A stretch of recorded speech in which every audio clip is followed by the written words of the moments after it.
ladies and gentlemen. Welcome back to part 2 of my Let's Play with Need for Speed. So as you can see, we got rid of the old Fox Body Mustang and decided to pick up a Lancer Evolution 9. I picked this because I like the way it looks.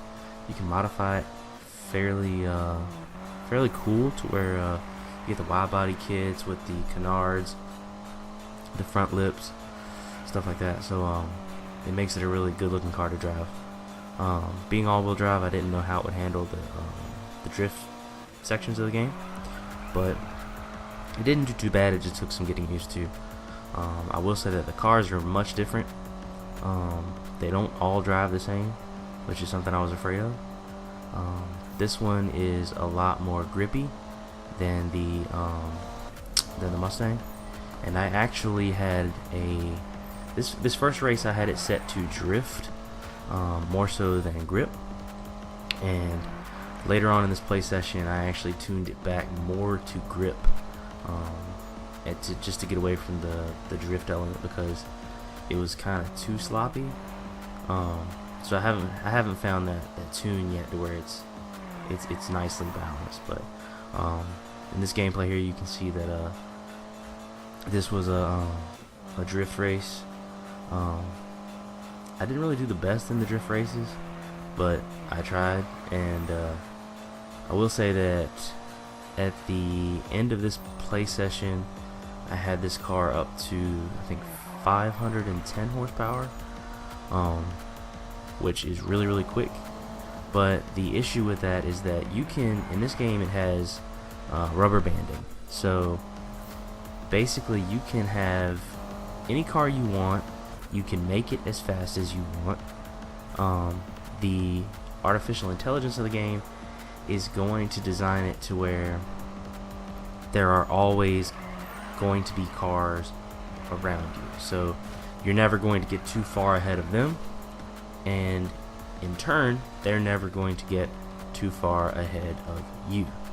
Now what that means is that you actually get the advantage of, if you wreck into oncoming traffic, or if you make a terrible mistake, or you miss a turn or something like that, you don't necessarily have to start all over, but it benefits you in that if you didn't want to start over, you could probably run that person down, because the artificial intelligence is going to automatically reduce that player's ability to get away from you. So as you can see right there, hit my target time, got $7,000. This car was $25,000. It was either 25 or 35,000. I can't remember which, but I do know that I had to sell the Mustang to be able to afford the upgrades to this particular car.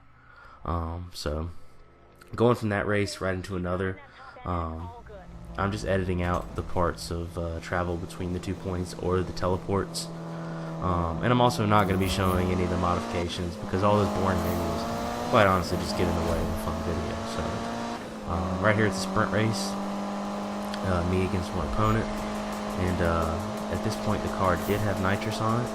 I opted to get the nitrous kit that automatically refills. You can pay less and get a kit that does not automatically refill, but instead refills when you do drifts or drafting, near misses, stuff like that. It'll automatically renew it. I just like the idea of having it constantly refresh itself, like you can see it going now when you're not holding on to aiming. It just seems like that's the best way to go, because you're always banking nitrous, and it didn't make a huge amount of difference. I mean, without the nitrous, it tops out, I think, at like 168, 167 or something like that. And then, yeah, see, right now it's 169, and then when you hit the juice, it goes up to 170. So it's like a mile per hour difference. Now it probably helps more in acceleration, like at lower speeds, but top end, it only gives you like a mile per hour. So anyway, right here, you can see we're just on highway flying. you really have to watch out for the oncoming traffic because it'll, well, not in this case, not oncoming, but you really gotta watch out for all that. But anyway, while you guys watch this gameplay, I'll let you know something about my car in real life. I have a 2014 Mustang GT with the track pack, JLT cold air intake, Roush exhaust, Bama performance tuning, and I've been without my car or I was without my car for 40 days. Third gear was grinding, and I took it to the dealership. They agreed it was an issue. Wow, I really wrecked right there. I blew up that freaking median. So they told me that they were going to fix the issue. It appeared as if the third gear synchro was broken. The lockout ring had fell off, a bunch of other stuff that I'm not really familiar with. But anyway, they said they were going to fix it for me. Come to find out, the parts they needed were on national back order, and they didn't get the parts until December 28th. This is December 30th. Yeah, I came in first in that race. But anyway, I dropped my car off on the 23rd of November, and I didn't get it back until today. Now granted, I went and picked the car up, and it was absolutely amazing. Drives much better, so that's a little something about mine. This cutscene is shit, by the way. I'll just let you listen to this. Fantasy race, Nakai-san versus Magnus Walker. Who wins? Come on, question's irrelevant. You're breaking my heart, kid. No, that is a total cop-out. I will take Nakai-san any day. Unless Magnus is driving an RWB, and then reality implodes. Learning. Well, I just hope that one day I can build something half as good as Nakai-san. What did I tell you? We are only limited by what we can imagine. Speaking of limitations, I've been thinking about what it would take to build a ceiling on an engine tune. I'm talking stupid power. Simple. Whole bunch of cash and a lot of work, that's what. All I'm saying is, when did we all get so comfortable? We didn't get into this just to sit back and play it safe. Think about it. The rep you need to get the cash to build a ride like that.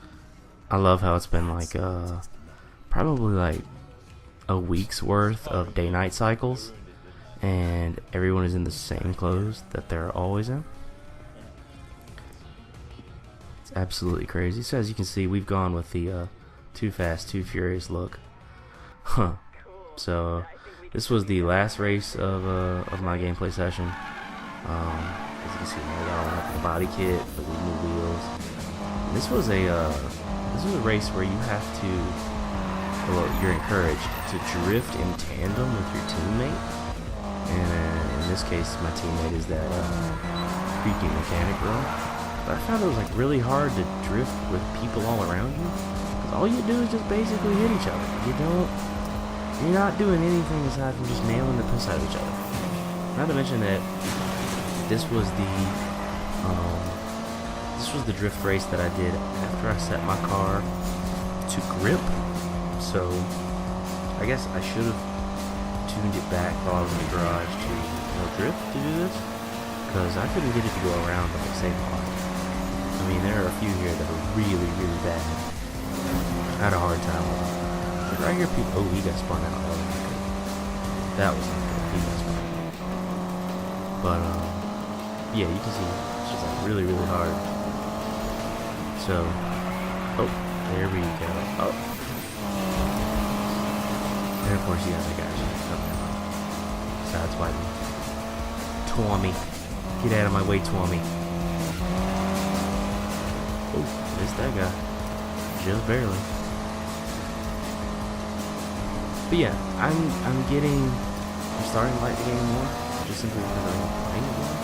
I'm getting more used to the controls and such. But I wish there was maybe more variety, like more daytime, as opposed to everything being at night. Because when you play at night long enough, it gets kind of like dull, boring. You don't get sunlight or any of the cool sun effects. But it is. It's all good. It's still fun. Right here, we're going nuts. Looks like in third place. Ashley's in first, and my teammate was in second. And the goal was to be in the top 3 by the time we finished the race. But you can see I'm just all over the place. I was trying to do all I could to go like left and right, left and right, left and right. But to drift, you've got to get like deep in the corner and then cut the wheel. It was really hard. So right now, 1 second. Fence over, and I finished in 5th. I did not pass that. That's why I only get $500. But yeah, that's the end of that Let's Play session. I'm gonna upload another one probably tomorrow or the next day, and keep it going. Thanks, guys.